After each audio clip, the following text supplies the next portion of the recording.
Él es licenciado en psicología, recibido de la UBA, es psicólogo, es especialista en psicoanálisis, Es docente también, supervisor de áreas referidas a todo lo que tiene que ver con salud mental. Escribió un libro también, ¿no, Vero? Sí, que se llama Juego e Infancia y también es coautor de varios otros libros. Le damos la bienvenida a Pensé que era viernes al señor Miguel Lares. Y fueron los aplausos, si no, Vero lo reta Gaby. Miguel, buenas tardes, bienvenido. Buenas tardes, Verónica y Luciano. Un gusto estar conversando con ustedes. Bueno, el gusto es nuestro. Muchas gracias por tu tiempo. Sí. Sabemos que tenés una agenda ahí acotada entre muchísimas actividades, así que muchas gracias por estar. Estamos muy efervescentes con el tema, Miguel. No sé si usted habrá escuchado, pero tenemos sobre todo muchas dudas, por eso lo convocamos. He escuchado esa efervescencia. Lo primero que queremos saber, o por lo menos mi primera pregunta a usted, que es un especialista, es ¿qué es el fetichismo? Saben que recién cuando los escuchaba recordé que ya esta cuestión de la bombacha usada como una mercancía había aparecido en una serie que se llama, o que se llamaba Orange is the New Black. Ajá. En uno de los capítulos en los cuales a una de las reas se le ocurre la idea o, bueno, este procedimiento respecto a comercializar las bombachas de las reas y venderlas y establecer así como un negocio clandestino entre la gente que estaba ahí en la prisión y posibles consumidores fuera de ella. Recordé esto. Claro, porque, Sí. perdóname, porque está uno, con respecto a lo que decís, digo que tiene más que ver con una conducta y no algo quizás con la idiosincrasia específicamente japonesa, que es la noticia ahora del momento, digamos. Digo, la referencia a la serie, de que claramente es del otro lado del mundo. Ok. Así es. Siendo ahora la pregunta de Verónica, yo diría que en principio esta noticia, así como otras, me parece que nos permite a nosotros, que somos comunicadores, quizás en distintas dimensiones, pero ustedes son periodistas, artistas, y en mi caso, bueno, yo me dirijo quizás a un público mucho más limitado que es el de mis colegas. Creo que es una excusa para que podamos reflexionar sobre ciertas cuestiones que están vinculadas con el tema. Por ejemplo, yo les diría a ustedes, no mantenemos con los objetos una relación natural. Digo, porque si nosotros pensamos que el fetichismo es una relación especial con un objeto y esa relación nos llama la atención, nos sorprende, en realidad, si nosotros nos ponemos a pensar la relación que mantenemos con los objetos en general, no es una relación natural. Y esto desde el comienzo de la civilización, donde ha habido siempre una separación entre lo que uno podría denominar una esfera sagrada y una esfera profana. Y en esa delimitación, los objetos que forman parte de una u otra esfera, bueno, pasan a tener usos distintos según un ordenamiento. Con lo cual, con esto quiero significar que la relación con los objetos siempre está vinculada con algo que los ordena de antemano. Y en el caso nuestro, de nuestra especie, sin ninguna duda, en ese sentido, el lenguaje es lo que de alguna manera determina esa relación con los objetos y también con nuestro cuerpo, porque nuestro cuerpo tampoco es natural. O sea, cuando dice, claro, sí. ¿Qué quiere decir? Cuando no es natural, entonces es... Cuando no es natural quiero decir que a nosotros, en nuestra especie, no nos alcanza que alguien nos asista solamente en nuestras necesidades de alimentación, de hidratación o de cuidado de estímulos peligrosos. Es imprescindible que alguien esté presente desde nuestro nacimiento, aportando una voz y una mirada que no es anónima y que requiere una dedicación especial. Y tenemos esta situación tan especial, nosotros las personas, que esta asistencia de los mayores es necesaria durante muchísimo tiempo. es algo extraordinario y Claro. tan evidente, tan naturalizado, por llamarlo así, que lo hemos perdido de vista. Y si no tenemos la asistencia de esa mirada y esa voz en particular dirigida a nosotros, aun cuando nos alimenten o nos hidraten, no nos alcanza. Eso. Con esto quiero significar que ese cuerpo se inscribe en otra dimensión que no es la de una mera No. necesidad. Les cuento una pequeña anécdota que hace un tiempo me contaron sobre Facundo Cabral. Ustedes lo habrán Sí, conocido, claro. Sí, cantante, Sí. poeta, ¿no? Contaba Cabral en una entrevista que en una oportunidad él estaba caminando por alguna calle de México y un señor que estaba sentado en el piso le pidió dinero cuando él pasaba. Bueno, como Facundo Cabral era una persona sensible, se acercó, le dio dinero. El señor le dijo, es para comer, sí, cómo no. Entonces le dio unos pesos. Y cuando se estaba retirando, el señor que estaba en el piso le dice a Facundo Cabral, ¿me va a dejar comiendo solo? ¿Qué hizo Facundo? Lo acompañó. se quedó. Eso. Media vuelta, Qué bien. lo acompañó a comer. ¿Qué Claro. pasó? ¿Qué pasó mientras comían? En lo que cuenta Facundo Cabral, el señor casi no comió. Habló, Ah, habló. Y con esta pequeña anécdota quiero ilustrar la importancia que para nosotros tiene la palabra y cómo eso se inscribe en esa relación que mantenemos con el cuerpo. Y del mismo modo decía, esa relación que mantenemos con los objetos no es natural y les diría que esa relación que tenemos nosotros con los objetos está más bien signada, escuchen bien, por la pérdida, por la destrucción o por la ofrenda. La wow. pérdida, la destrucción o la ofrenda. Yo estoy, Eso es lo que signa, digamos, la relación más genuinamente humana con los objetos está asignada por la pérdida, la destrucción o la ofrenda. El acopio, la acumulación, el almacenamiento, aun cuando pueden formar parte de la práctica humana, parece más bien cercana a la especie animal, eso de almacenar, acumular, claro. acopiar. Acá, Miguel, Sí, perdón, estamos con Vero tomando apuntes como en Como clase, una ¿no? clase, sí. Estamos los dos ahí Qué como tomando bueno. clase. Es súper interesante. Me voy a permitir, y si no, corregime. Bueno, a veces se me escapa. Corregime como para ver si puedo ir como siguiéndote. Con esto de que me parece un súper concepto, ¿no? El cuerpo no es natural y cómo esto del asistencialismo para sobrevivir en ese sujeto que llega a esta tierra y algo de que empieza a gestar una relación con el propio cuerpo que necesita de algo más. Inclusive traes un ejemplo de que la palabra, en la anécdota de Facundo Cabral, que la palabra hasta puede primar o puede de repente tener más relevancia que la necesidad, ¿no? Que del hambre de esta persona que está en la calle. Digo, en esta no naturalidad es donde la cultura puede definir esos objetos que a nosotros nos pueden dar placer y que entendemos como fetiches después. Digo, ese ordenamiento cultural es lo que después nos indica dónde estaría, comillas, pongo, bien o mal, o dónde está permitido darse placer, cómo vincularse con esos objetos, o hice un lío. mira, no, me congratula que hayas mencionado el tema del placer y su relación con la cultura, porque justamente vos, Luciano, bebé, naciste. Sí, Papá, tu mamá o la familia, no importa a esta altura. En realidad, lo que importa, y hoy más que nunca no importa, lo que importa es que esté alguien.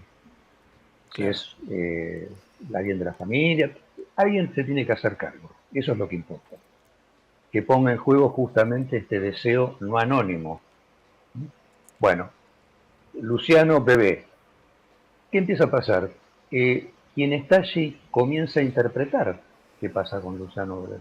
Claro. Comienza a hacer, te diría, algo que va de la improvisación a la interpretación. Casi te diría como algo musical se pone en juego. claro, En esa interpretación, en esa improvisación, donde quienes están allí aciertan, se equivocan, van haciendo lo que pueden, justamente se establece una regulación para quien está allí necesitando esa asistencia del placer, de lo que es placer o no es placer. Ujú. claro, Pero fíjate vos cómo el placer o el displacer está marcado inicialmente en un mundo donde prima la palabra. Entonces está el placer y está algo que va más allá del principio del placer. Esto señala que justamente si venimos a este mundo donde se pone en juego el deseo de otro, porque pongámonos de acuerdo, tanto Verónica como vos y yo mismo hemos tenido la suerte, y por eso estamos hablando aquí, de que llegamos a un lugar donde encontramos con gente benévola que nos recibió Claro, que nos ayudó a sobrevivir en esa Exacto. primera etapa. Con esa y que mirada que necesitamos. exactamente, y que decidió poner en juego su deseo. Sí, Se lo agradecemos, porque sí. ahí fíjense qué situación de extrema vulnerabilidad en la que llegamos al mundo. Claro, Estamos a expensas de lo que nos tocó, y así sabemos entonces que efectivamente hay infancias que no son un paraíso. Por el contrario, y nos encontramos con toda clase de complejidades que después hay que remontar en la vida adulta si es que se sobrevive. Entonces, claro. quiero decir, si se pone en juego un deseo, ya de entrada, lo atinente al placer y al displacer está jugado en ese campo. Entonces, para que no piensen que me estoy yendo por las ramas con el tema que nos convoca, la sexualidad ya está presente allí, porque la sexualidad, al menos como la plantea el psicoanálisis, desde su fundador que fue Freud, tiene que ver con cómo nosotros nos vinculamos con el placer, con el displacer y con algo que va más allá del principio del placer. El placer está en juego desde entrada y eso es la sexualidad. Ay, no Es sabes un cómo me cuerpo, interesa todo lo que está diciendo. es un cuerpo que está marcado de entrada. Y les diría una cosa, nosotros de alguna manera nacemos muertos. Quiero decir que el animal que podríamos ser, que nunca existió, murió. Y de Claro. entrada ya nos convertimos en otra cosa, donde empieza a tallar esto del deseo. Y lo llamativo es que justamente esta relación con el lenguaje, con los deseos y demandas de los que nos asisten, hablen un abanico respecto a la sexualidad infinito. Y ahí tenemos esto que nos convoca hoy, que es el fetichismo, que uno podría decir, bueno, qué singularidad esta, ¿no? La de ir a buscar, como vos decías, Luciano, al principio, la satisfacción, el placer, el erotismo, en algo que fíjense cómo está de alguna manera asignado por el anonimato, por otra parte, y donde hay una prevalencia de la imagen y de algo muy interesante que es el aroma, como Lo vos decías. sensorial, claro.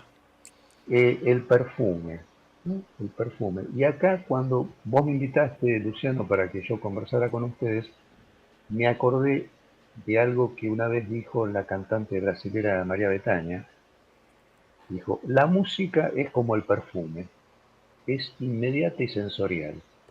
Pues Wow. en fracción de segundos una música, un aroma, un perfume hacen no meramente que evoquemos, sino que casi vivenciemos lo evocado. Entonces ahí tenemos esta cuestión del olor, del olfato, que tiene esta calidad de casi como de presencia, como algo que se acerca a la presencia más que al recuerdo. Claro. Miguel, te hago una pregunta para seguir como metiéndonos y tratando de decodificar un poco esto, porque uno lee la noticia o lo comentamos y obviamente es una mirada recortada y sin tanto conocimiento desde el enfoque en el que te especializás, ponele en esta conversación con vos. Lo que digo es, uno podría suponer que va ese japonesite, digamos, o va ese japonesite y compra la bombacha porque ese es un instrumento que lo remonta a esa sensorialidad como algo previo, ahí donde aparece el disfrute, o también se da en simultáneo que la bombacha en sí misma como objeto también le genera ese deseo. Digo, es la reminiscencia que le provoca conectarse con ese aroma, porque también, medio a modo de gracia, para hacerlo más ilustrativo, contábamos que cuanto más reciente sea todo el uso de la prenda íntima, mejor. Entonces digo, es por lo que el sentido lo conecta a otro plano inconsciente, podríamos decir, o también es en sí mismo la prenda. Vos te estás preguntando ahí si hay algo que relaciona la imagen, Claro. porque Sí. la prenda está en la imagen, Claro, si es ¿no? la prenda en sí o la prenda y algo más. Esto que decíamos, ¿no? Que decías de Betania, de los olores, de lo que lleva a otro lugar que es más sensorial, quizás, más difícil de graficar. en la nota que vos estás citando parece que justamente hay algo del aroma que tiene importancia Sí, en ese objeto que no es meramente una imagen. ¿Mm? Ahora, después, lo que estimula, lo que provoca en cada sujeto, te imaginas que yo como dedico al psicoanálisis te voy a decir, habría que restablecer los lazos asociativos en cada persona claro, para que Claro. esto nos conduzca a pensar, bueno, de qué se trata claro, que es esa tan imagen, particular para cada uno, claro. ese aroma. Pero yo quisiera llevar la charla también a otro plano con Ajá. respecto al fetiche, porque hay algo que me parece muy interesante, porque fíjense que Marx, en la cuarta parte del capítulo primero del Capital, que lleva el título El carácter de fetiche de la mercancía y su secreto, utiliza la palabra fetiche para mercancía, Claro, ¿no? Sí. Y ahí Marx se ocupa explícitamente, en ese momento donde se estaba consolidando la economía de mercado y el capitalismo, se ocupa de la transformación de estos productos del trabajo humano en lo que él denomina apariencias de cosas, como si se tratara de una fantasmagoría, algo que cae y a la vez no cae bajo los sentidos, ¿no? O sea, ahí estamos haciendo referencia a la fetichización del objeto operado por la mercancía, que se hace absolutamente evidente en la irrupción del artículo de masas. Y no me voy del tema porque lo que quiero comentarles es que notablemente parece que hubiera una correspondencia y una articulación entre lo que llega como artículo de masas en la esfera económica, que llega en un momento muy preciso de la historia, a fines del siglo XIX, y lo que empieza a ocurrir en la intimidad de la vida sexual como elección del deseo perverso. ¿Qué quiero decirlo con esto? Que es llamativo que justamente con esa consolidación de la economía de mercado del capitalismo empieza a haber una proliferación de casos de fetichismo entre fines del siglo XIX y principios del siglo XX. claro. Y acá les puedo mencionar variedades de fetichismo: cortadores de trenzas, estercoleros, reniflers, que justamente estos, los oledores, fetichistas del calzado, de los bonetes de noche, del crespón de luto, Wow. de la Claro, lencería, de las manchas en la lencería, como ustedes citaban, de las pelucas, de claro. los objetos. O sea, una proliferación del fetichismo que corre pareja con la mercantilización total de los objetos. ¿Qué me hace pensar a mí eso? ¿Qué? Que cuando el objeto en esta economía de mercado pasa a ser un objeto anónimo, porque pasa a ser un artículo de masa, deja de ser un artículo artesanal, esa expulsión del artículo artesanal retorna bajo esta forma como un objeto singular para cada uno, ¿sí? Que de alguna manera reivindica la singularidad y el valor de ese objeto para cada quien, en este caso con relación a la sexualidad. Ok. Miguel, tengo dos preguntas, tengo un montón, pero quiero hacerle dos en este momento. Me suena a que todo tiene que ver más con el género masculino. ¿Es algo propiamente de los hombres o tiene una tendencia en lo masculino o nada que ver? Tiene razón, Verónica, Ah, tiene razón. Usted ha dado en la tecla desde entrada porque estuve escuchando la conversación y efectivamente el fetichismo es más prevalente en el hombre. En el caso de los objetos, de esta proliferación de cosas que pueden tomar ese valor. ujú. Yo rápidamente, quizás y mal, le podría decir que en el caso de la mujer, el fetiche podría estar ubicado en el pene del hombre. Ujú. Digo, el pene podría, de alguna manera, para la mujer, convocar ese valor de fetiche, pero como está, de alguna manera, recubierto por el valor que puede tener el pene, la sexualidad, una relación, justamente ahí queda más disimulado el valor de fetiche. ¿Me explico? Sí, Claro. Y otra cosa que me quedé pensando por lo que escuchaba que decía en el comienzo, entonces la capacidad de goce de una persona o de placer de una persona en cierta medida depende de quien nos habilita cuando llegamos a este mundo, digamos. Eso es lo que yo, o sea, puede ser que sea así. Y de ahí Sí. tenemos que pensar que, por un lado, tenemos esa habilitación, por supuesto, Sí. esas marcas, Ujú. ¿no? Están ligadas justamente a nuestros mayores, a los que nos han asistido, pero también lo que nosotros pudimos hacer con esas marcas. Claro. Digo, hay una posibilidad de apropiación luego de esas marcas y de ver qué es lo que uno hace con ellos. Ujú. Bueno, y de hecho ustedes recién hablaban del pasaje a la adolescencia. En ese pasaje a la adolescencia uno empieza a reconstruir lo que implica la infancia. Y en esa reconstrucción uno va haciendo lo que puede, va tomando contacto con esas marcas. Y bueno, de acuerdo a los avatares de la vida de cada uno podrá, como decir, no ser solamente un objeto fijado, ¿no? En los goces parentales Ujú. o en las Claro. satisfacciones de los padres, sino ir más allá de eso, ¿no? Justamente lo que el psicoanálisis propone es un lugar, un espacio donde alguien tome la palabra y desde el poder que implica tomar la palabra, bueno, uno puede empezar a hacer algo con esas marcas que lo determinaron y Ujú. que muchas veces están en la base de las inhibiciones, los impedimentos y las dificultades de nuestra vida amorosa y sexual. ¿No es así? Tal cual. Miguel, estamos promediando un poco por el Qué bueno. compromiso horario que habíamos acordado contigo. Tengo dos cortitas también, ahí copiando un poco el modo de Vero. Primero preguntarte que algo sea fetiche tiene que ver con la repetición o simplemente porque es un objeto de atracción, de deseo, digamos, ¿qué es lo que califica algo de fetiche? ¿Y por qué supones que tiene mala prensa, si es que la tuviese, ¿no? Porque, viste, hablar de fetiche, uno puede decir, a mí me encanta tal cosa, pero cuando se relaciona con el concepto de fetiche hay algo de, capaz un exagerado, pero hay algo de degeneramiento. Porque seguramente la palabra fetiche de alguna manera conecta con la transgresión una regla, ¿no? Claro. Ok, Esa regla que asigna a cada cosa un uso apropiado, ok. que es una regla convencional. Ahora, fíjense qué interesante, porque tenemos algo que se parece al fetiche en la infancia. ¿Qué es? El Juguete. chup... Ah, Ah, el chupete, Chupete. sí, ¿viste? decir el chupete, la mamadera, ¿esos son los míos?